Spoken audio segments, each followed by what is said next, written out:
Baiklah, jadi saya diminta untuk bicara tentang peran Akademi Ilmu Pengetahuan di berbagai negara. Saya ingin bicara tentang sejarahnya dulu, apa yang disebut dengan lembaga akademia itu. Nah, lembaga akademia yang disebut dengan akademi itu pertama kali berkembang di era Yunani klasik di Eropa, sekitar 400 tahun sebelum Masehi. Ya. Akademi ini merupakan sebuah lembaga higher learning yang membicarakan tentang masalah-masalah filsafat dan penelitian. Keanggotaannya merupakan suatu honorary membership, jadi suatu keanggotaan dari orang-orang yang terhormat begitu ya.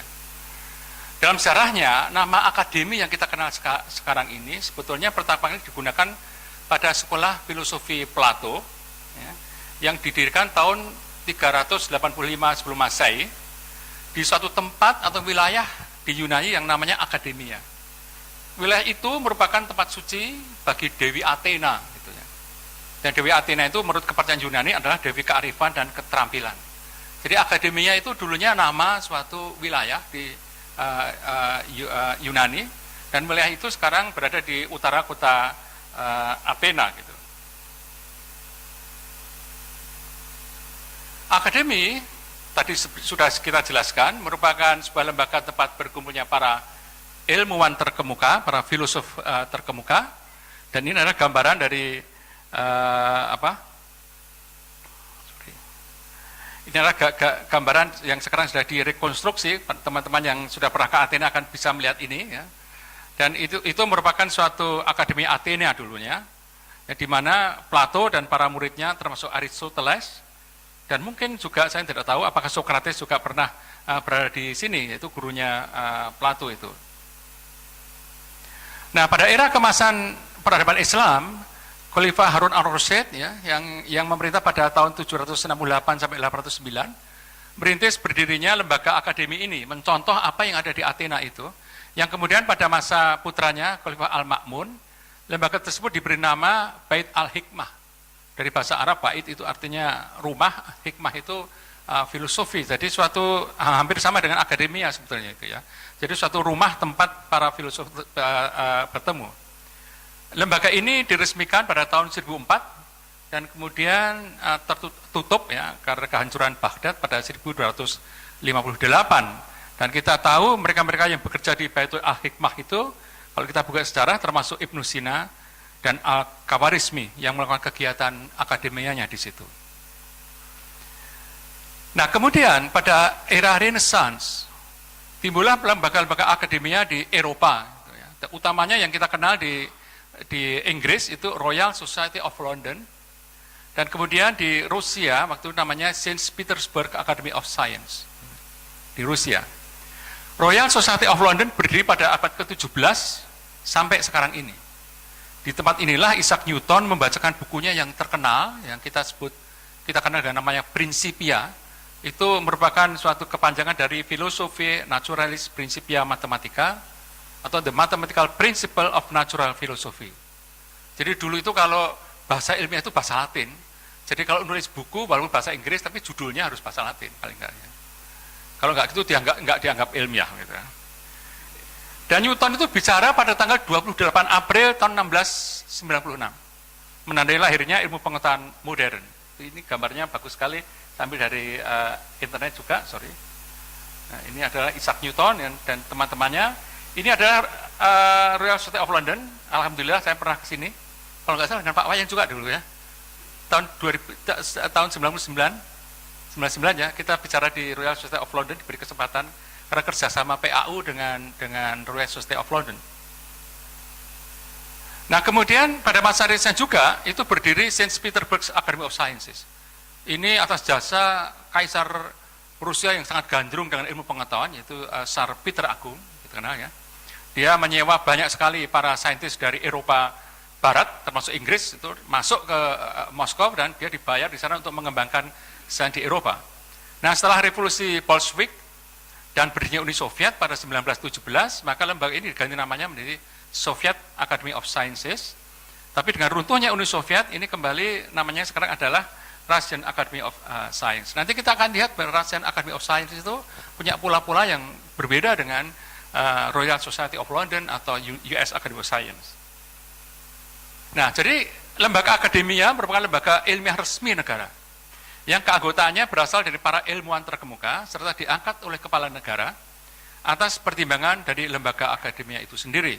Jadi lembaga itu punya anggota, mereka mengusulkan nama-nama kepada kepala negara dan kemudian mendapatkan SK dari kepala negara. Biasanya keanggotaannya itu kalau tidak apa-apa itu adalah seumur hidup. Pada awal sejarahnya, pada era klasik, Yunani klasik maupun era Islam dan era Renaissance, kegiatan di suatu akademia meliputi kegiatan diskursus ilmiah dan filsafat, pendidikan tinggi, penerjemahan naskah-naskah, dan pembangunan perpustakaan. Pada perkembangannya, kegiatan pendidikan tinggi memisah menjadi kemudian disebut dengan universitas, kegiatan penerjemahan dan pembangunan perpustakaan juga memisah menjadi perpustakaan nasional. Dulunya adalah satu itu, satu sebagai satu akademi gitu ya. Kalau di Baghdad itu namanya Baitul Hikmah atau akademi kalau itu di negara-negara barat gitu ya. Tapi kemudian memisah, ada yang menjadi universitas, ada yang menjadi perpustakaan nasional, tapi akademi itu tetap berdiri. Nah, dalam perkembangan selanjutnya, lembaga akademia di Eropa itu berkembang menjadi akademi. Ada dua pola akademi, yaitu sistem pola barat dan sistem pola negara sosialis. Sistem pola barat, akademi merupakan lembaga yang hanya memusatkan pada pembuatan rekomendasi kebijakan ilmiah yang harus dilakukan oleh negara atau masyarakat. Contoh akademi pola barat itu adalah Royal Society of London, namanya tetap itu, Royal Society of London, US National Academy of Science, Australian Academy of Science, Dutch Royal Academy of Art and Sciences, KNAW, itu semuanya pola barat, dan tugasnya itu memberikan rekomendasi-rekomendasi. Nah, kita, Akademi Ilmu Pengetahuan Yogyakarta itu memakai sistem barat itu, nanti ada sejarahnya itu, termasuk juga IP. Ya. Tapi sistem pola timur, sosialis, akademi merupakan lembaga negara yang memberikan rekomendasi kebijakan ilmiah yang harus dilakukan oleh negara atau masyarakat, sekaligus merupakan lembaga research negara. Jadi dia melakukan eksekusi research, executing research.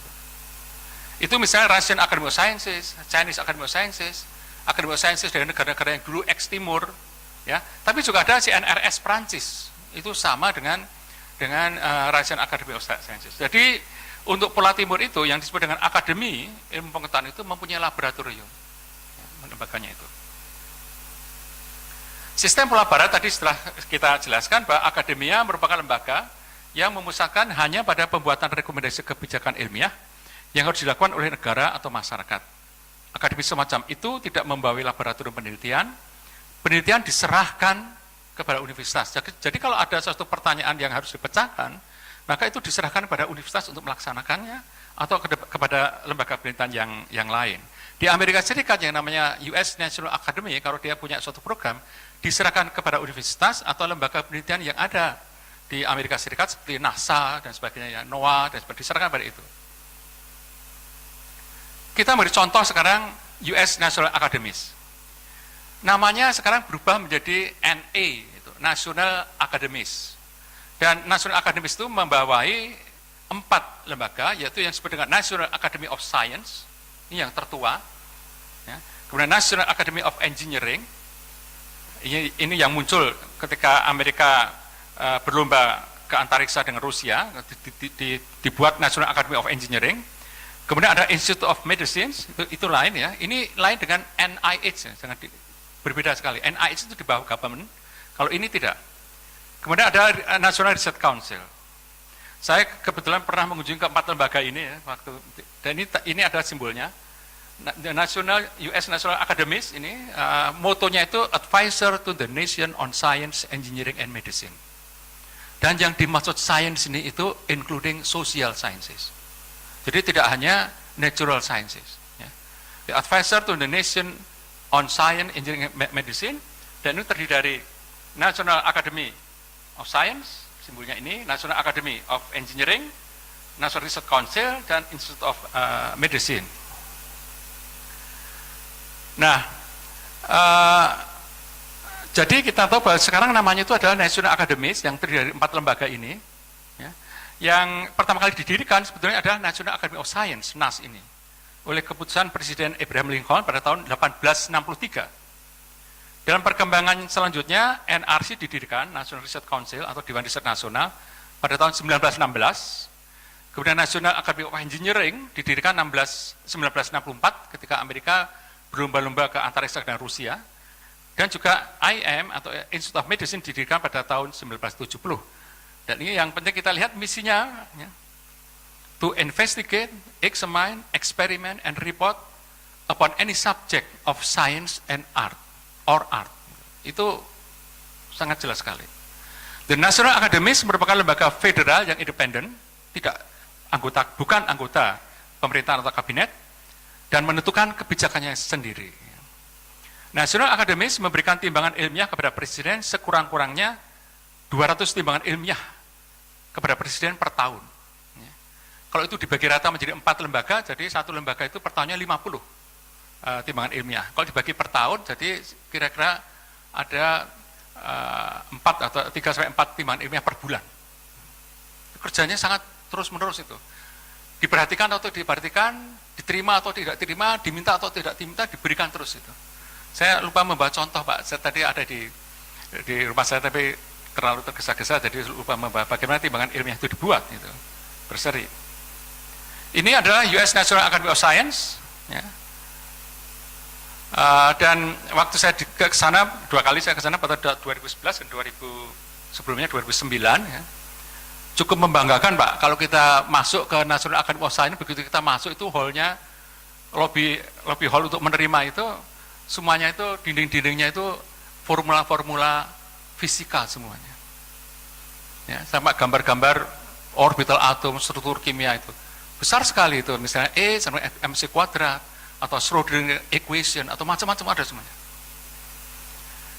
Nah, John Pora itu yang menerima kami memberikan penjelasan bahwa National Academies, seperti tadi saya jelaskan, terdiri dari National Academy of Science, of Engineering, Institute of Medicine, dan National Research Council. Nah, berbeda dengan NIH yang merupakan organ pemerintah, maka National Academies yang terdiri dari 4 lembaga itu merupakan lembaga-lembaga yang independen dari pemerintah, namun memang dibentuk melalui executive order dari pemerintah. Anggota dipilih oleh anggota NA sendiri berdasarkan scientific achievement mereka, dan anggota dari National Academy ini tidak dibayar oleh pemerintah. Mereka mencari dana sendiri, dan mereka pembayaran menggunakan sistem sendiri. Keempat lembaga dalam National Academy tersebut merupakan lembaga dengan basis legal yang sama dan bekerja sebagai partner dari pemerintah. Tadi saya jelaskan, NA memberikan timbangan ilmiah kepada pemerintah sebanyak 200 buah per tahun. Anggota kehormatan NA bisa berasal dari luar negeri, jadi tidak selalu harus warga negara Amerika. Ya, seperti diplomat, agriculture expert, qualified scientist dari luar negeri itu bisa menjadi anggota dari National Academies. Nah, baru-baru ini Presiden Obama telah merubah kebijakan sains teknologinya, yaitu mengendorkan teknologi kontrol. Dalam perang dingin itu ada yang disebut dengan teknologi kontrol. Kerjasama Amerika dengan negara lain boleh, tapi dalam topik-topik tertentu itu tidak diperbolehkan. Namun saat ini kebijakan Obama telah berubah menjadi lebih realistik. In most cases, cooperation is better in any way than closing. Ya. Bahkan National Academies itu bekerja sama dengan National Academies of Iran, kerjasama itu. Saya dibuka, mereka berbeda dengan pemerintah Amerika Serikat, mereka kerjasama ilmiah dengan negara-negara yang secara politik itu menjadi musuh Amerika Serikat, tapi dalam bidang ilmu pengetahuan tidak gitu. Bahkan waktu saya diundang, Pak, saya diundang di mana di World Science Forum ya, tahun 2005 saya datang ke sana ya. Itu ada satu forum tertentu yang mengagetkan itu, yaitu yang disebut dengan Israelis Palestinian Science Organization. Saya belum pernah dengar itu. Ya. Itu kerjasama antara Israeli Science Academies dengan Palestinian Science Academies. Itu mengadakan kerjasama riset di bidang rambatan informasi dalam DNA. Ya, kerjasama seperti itu kadang-kadang kerjasama ilmu pengetahuan itu bisa beyond politik ya, kita tidak bicara politik, bisa bicara ilmu pengetahuan. Ya. Namanya organisasi itu IPSO, Israel Palestinian Science Organization. Nah, 3 hal utama yang disampaikan oleh Presiden Obama pada NAS itu adalah the importance of science, independence of science, ini kata-kata itu ya, not going to be imposed by political decision di situ, dan support on science. Tapi kalau support on science memang betul-betul disupport itu ya, tidak omong saja tapi disupport betul-betul dalam dana. Nah, NAS itu aktif dalam Interpanel Academy dan dia menerbitkan suatu publikasi yang disebut dengan PNAS. PNAS itu Proceedings of NAS. NAS tidak hanya concern dengan natural sciences tapi juga dengan demografi, economic, anthropology, and social sciences. Tetapi tidak humanity, history, arts, and kesusastraan. Ini agak aneh juga di situ. Ya. NAS juga membicarakan tentang masalah-masalah science ethics. Nah, ini kalau tadi ada National US Academies, ada juga New York Academy of Sciences. Tapi ini tidak ada hubungan keorganisasian. Dia tidak di bawah National Academy of Sciences. Dia bekerja sendiri, bahkan lahir lebih dulu dibandingkan US National of Sciences. The New York Academy of Sciences, the third oldest scientific society and among the most prestigious in the United States, an independent non-profit organization with more than 25,000 members in 140 countries. Jadi lebih 20.000 anggota di dalam 140 negara. Dan didirikan lebih dulu dari National Academy of Science karena didirikan 1817 ini. Dan the academy mission itu to advance understanding of science and technology. Itu misinya yang utama itu. It identifies and promotes scientific advances across discipline and professional and geographic boundaries. Jadi itu mempromosi kemajuan ilmu pengetahuan dan juga melakukan suatu identifikasi kemajuan ilmu pengetahuan itu beyond ya. Jadi transdisiplin dan across geographic boundaries. And build bridges and synergies between institutions and individuals. Ini New York Academy of Sciences. Dan kami pernah mengunjungi itu juga di New York ya.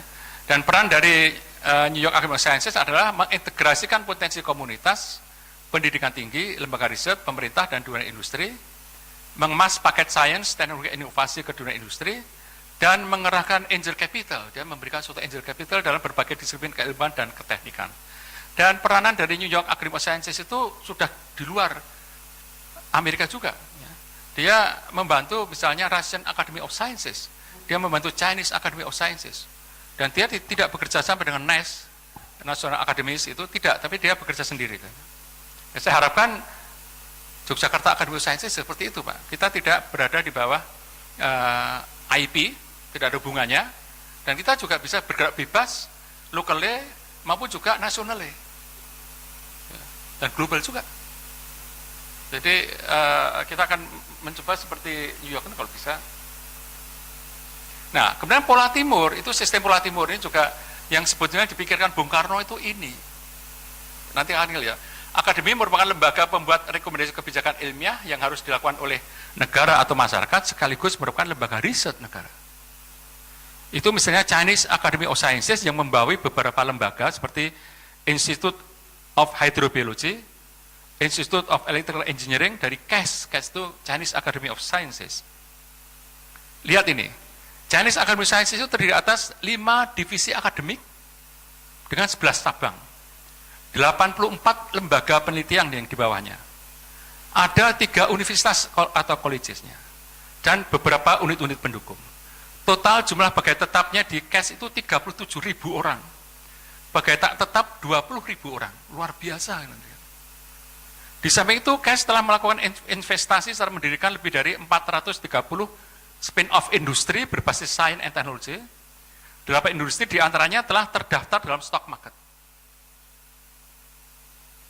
Universitas atau colleges yang berada di bawah CAS merupakan graduate university. Dan yang paling terkenal itu Graduate School of Chinese of Academy of Sciences yang didirikan pada tahun 2002, tercatat mempunyai jumlah total mahasiswa S2, S3 60.000 orang. Ini GS CAS ini, Graduate School ini, hanya menghasilkan S2 dan S3. Dan mahasiswanya 60.000 orang, termasuk part-time student. Yang diampu adalah 120 disiplin keilmuan untuk pendidikan S2, 103 disiplin keilmuan untuk pendidikan S3, termasuk 23 disiplin ilmu yang termasuk first grade. Jadi kalau istilah India itu adalah critical science and technology, adalah sains dan teknologi yang memang betul-betul dibutuhkan oleh negara itu. Itu namanya critical teknologi. Pertahanan, pangan, kesehatan, itu masuk critical teknologi dan itu harus dengan teknologi yang first grade. Di India juga begitu, di Cina juga seperti itu.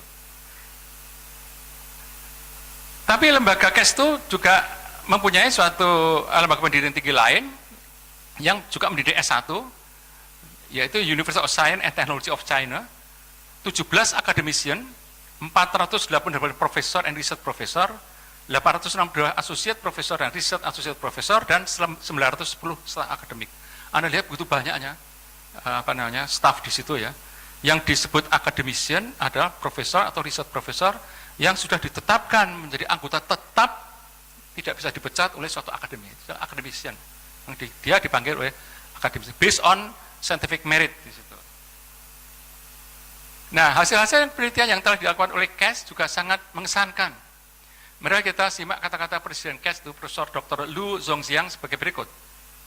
KES telah menghasilkan banyak prestasi ilmiah berkelas dunia. Sintesis insulin sapi kristalin, total sintesis alanine transfer ribonucleic acid, sequencing genom padi, itu menjadi negara paling utama di dalam genom padi itu Cina sekarang.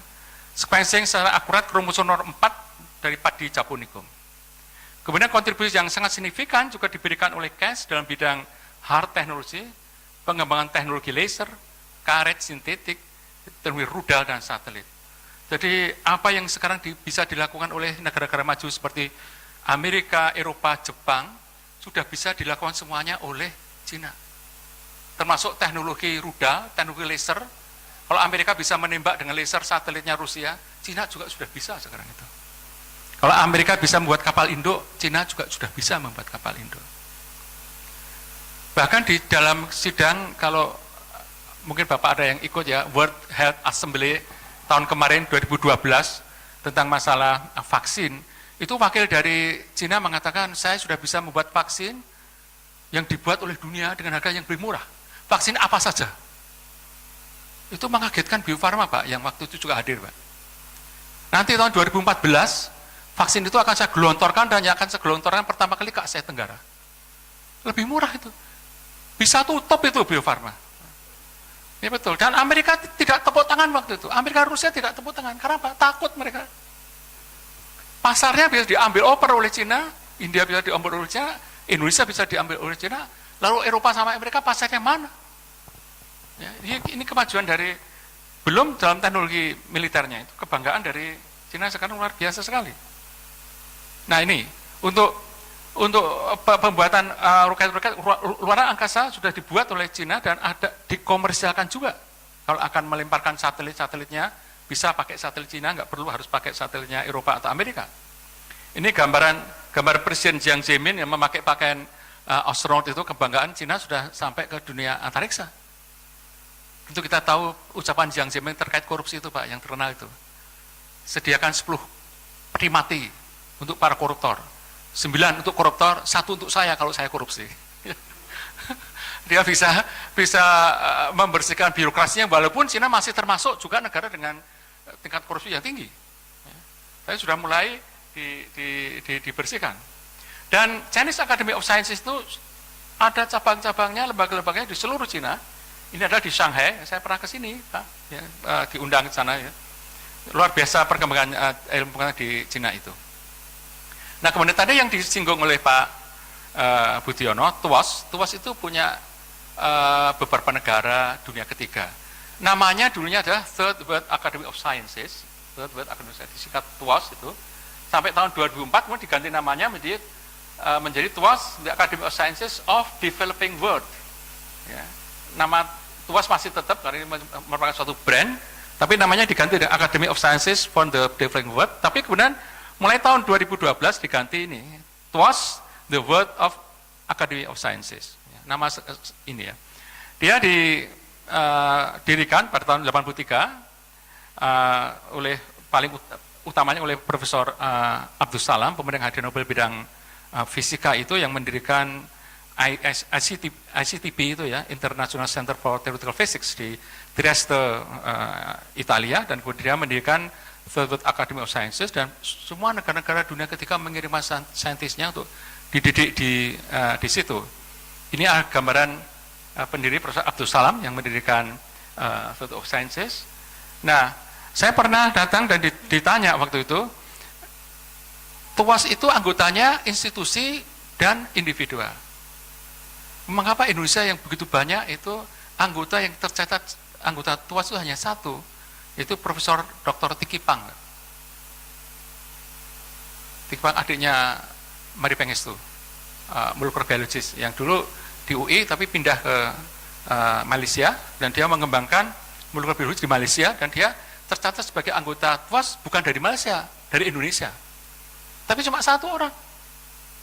Sedangkan lembaga yang menjadi anggota TUAS itu adalah LIPI, ITB, dan IP. Belum ada yang lain ya. Sangat menguntungkan sekali kalau kita bisa juga menjadi anggota dari TUAS nanti. Ini merupakan gambaran TUAS di Trieste, Italia, yang didirikan oleh Abdus Salam. Abdus Salam termasuk orang yang tidak untung karena dia Muslim, tapi penganut Ahmadiyah,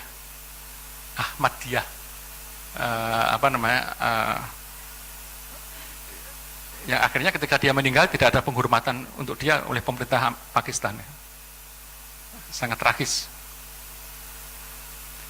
Nah, ini TUAS, The World Academy of Sciences, itu tugasnya seperti ini: recognize, support, and promote excellent in scientific research in the South. Ya. Jadi dia harus mengenal dan mendukung dan mempromosi ya, kemajuan elektronitas dari research scientific di dunia selatan. Dan kalau kita tidak jadi anggota, bagaimana dia bisa ada informasi? Provide promising scientists in the South with research facilities necessary for advancement of their work. Dia ada beasiswa untuk riset di sana. Ya. Dan saya kira teman-teman dari Batan yang banyak sekali memakai, tapi juga dari LIPI, terutama dari theoretical physics itu, dari teman-teman dari LIPI kerja di sana, dan dari UI juga ada. Kita kenal Profesor Terry Marty, itu seorang theoretical physics yang sangat famous itu. Facilitate context between individual scientists and institution in the South. Kemudian encourage South-North cooperation, mendorong soal kerjasama utara selatan ya, antara individu dan pusat-pusat scholarship, dan promote scientific research on major developing countries problems. Ini tugas dari. Nah, karena yang menjadi anggota itu pasif ya, LIPI pasif, IP pasif, ITB pasif. Ya. Padahal kalau kita lihat dari negara anggota TUAS individual, dari India itu saja ada 500, dari Pakistan ada 200, dari Malaysia ada beberapa, kemudian dari Korea dan ada beberapa ya. Kenapa tidak dari Indonesia yang penduduknya 250 juta? Nah, jawabannya mungkin kalau waktu itu saya harus bicara di IP, saya bilang IP orientasinya terlalu ke barat. Ya, tidak bisa melihat orientasi yang di timur. Nah, itu perkembangan di berbagai negara, dan kemudian kita akan sedikit lembaga akademik yang ada di Indonesia itu apa. Nah, Bung Karno itu mendirikan Majelis Ilmu Pengetahuan Indonesia, MIPI, tahun 1956. Dengan Undang-Undang nomor 6 tahun 56, dan waktu itu pas Hari Kebangkitan Nasional, Bung Karno memberikan tanah di Cibinong, luas sekali itu, untuk pengembangan sains dan teknologi. Itu yang sekarang menjadi punya LIPI, Cibinong Science Center. Ya. Tugas pokoknya membimbing perkembangan ilmu pengetahuan dan teknologi, memberikan pertimbangan kepada pemerintah dalam hal kebijaksanaan ilmu pengetahuan. Nah, MIPI itu merupakan cikal bakal lembaga akademia di Indonesia dengan sistem timur. MIPI membawahi lembaga-lembaga penelitian, Leknas, Lembaga Ekonomi Nasional, LKN, Lembaga Kimia Nasional, LBN, Lembaga Biologi Nasional, LEN, Lembaga Elektronika Nasional, LGN, Lembaga Geoteknologi Nasional, dan sebagainya itu. Tapi dalam perkembangan selanjutnya, MIPI itu kemudian diubah menjadi Lembaga Ilmu Pengetahuan Indonesia. Menjadi kecil jadinya. Ya. Padahal dulunya dalam keputusan MPRS tahun 67, MIPI bersama Departemen Riset Nasional dijadikan satu, dilebur menjadi LIPI, dan LIPI nanti akan dikembangkan menjadi IP dengan undang-undang. Tapi tahun 67 itu kritikal sekali, Bung Karno jatuh. Ya. Kalau kita akan mengatakan kita akan membuat akademi dengan pola timur, waktu itu sangat tidak menguntungkan situasi politiknya. Yang berbau timur komunisme itu kan ganyang habis itu. Sehingga Pak Sarwono Prewoharjo sama Pak Sujono Junet itu cuma diam saja ketika ditanya oleh Pak Harto. Kamu mau mengembangkan akademi pola mana? Padahal Pak Sarwono Prewoharjo dan Pak Sujono Junet Puspanegoro itu dikenal pembantu dekatnya Bung Karno itu dalam ilmu pengetahuan. Pada saat itu tidak menguntungkan, Pak. Dia diam sehingga dipending sampai 10 tahun. Nah, ketika Pak Habibie dipanggil pulang, Pak Habibie ditanya oleh Pak Harto, mau dikembangkan apa IP itu? Kita buat pola barat. Yang sekarang ini. Itu sejarahnya sampai sekarang masih cukup menyakitkan kadang-kadang ya. Jadi pada bulan Agustus tahun 67, pemerintah dengan SK Presiden nomor 128 tahun 67 membubarkan MIPI. Kemudian berdasarkan keputusan MPRS juga tahun 67, pemerintah membentuk Lembaga Ilmu Pengetahuan Indonesia dengan catatan akan dikembangkan menjadi IP dengan undang-undang. Nah, ini ada tugas-tugas dari LIPI. Sekarang LIPI itu executing, dia punya laboratorium, jadi semua LKN, Lembaga Kimia Nasional, LBN, Lembaga Biologi Nasional, tidak cocok lagi di bawah LIPI kan, karena LIPI itu lembaga, masuk lembaga membawahi lembaga, maka LKN dipecah menjadi pusat penelitian kimia, pusat penelitian biologi, pusat penelitian bioteknologi, kecil-kecil gitu. Ya, itu di bawah LIPI semuanya itu. Dan hanya bicara tentang basic science. Kemudian IP dibentuk tahun 90 dengan Undang-Undang Nomor 8 tentang Akademi Ilmu Pengetahuan Indonesia sebagai lembaga yang independen dengan tugas memberikan pandangan, sikap, opini, serta advice kepada pemerintah dan masyarakat tentang penguasaan, pengembangan, dan aplikasi ilmu pengetahuan dan teknologi. Jadi IP ini totalnya sama dengan US National Academy of Science, sama. Ya, memberikan rekomendasi dan memang pola-polanya waktu itu dibuat sama. Ya. Nah, untuk jadi IP itu merupakan lembaga akademi ilmu pengetahuan dengan sistem barat, jadi hanya memberikan rekomendasi. Pelaksanaan riset diserahkan pada LIPI dan BPPT, LIPI untuk sains, BPPT untuk teknologi, serta kelembagaan riset di perguruan tinggi dan kementerian. Gitu. Ini pusat gedung IP di Puspiptek, kita tahu yang sangat bagus itu, ya, lembaga ilmu pengetahuan. Sekarang ketua IP-nya adalah Profesor Sangkot Marzuki, pendirinya salah satunya adalah Profesor Habibie. Ini adalah LIPI yang ada di Cibinong Science Center. Tanah ini diberikan oleh Bung Karno waktu itu, Cibinong Science Center. Ini melaksanakan basic science, termasuk social sciences. LIPI satu-satunya lembaga negara ilmu pengetahuan yang menjadi guardian, menjadi benteng dari social sciences dan humanity. Lainnya itu nggak ada, Anda lihat ya. Ini adalah BPPT, kemudian didirikan, ya, dibentuk tanggal 21 Agustus 88, lembaga bergerak pada arah hilir teknologi. Nah, ini kemudian kita juga mendirikan IP Yogyakarta ini pada tahun 96, 95, 9 Pak ya, 95 maaf ya, itu oleh Pak Budiono Santoso dan teman-teman yang tadi Pak Budiono sudah memberikan penjelasan apa dan siapa IP itu. Mari kita bangkitkan kembali dan kita bercita-cita supaya IP itu bisa menjadi seperti New York Academy of Sciences ya, jadi berkembang secara bagus dan berwibawa gitu. Itu harapan kami seperti itu. Saya kira itu yang bisa saya sampaikan. Terima kasih. Wassalamualaikum warahmatullahi wabarakatuh.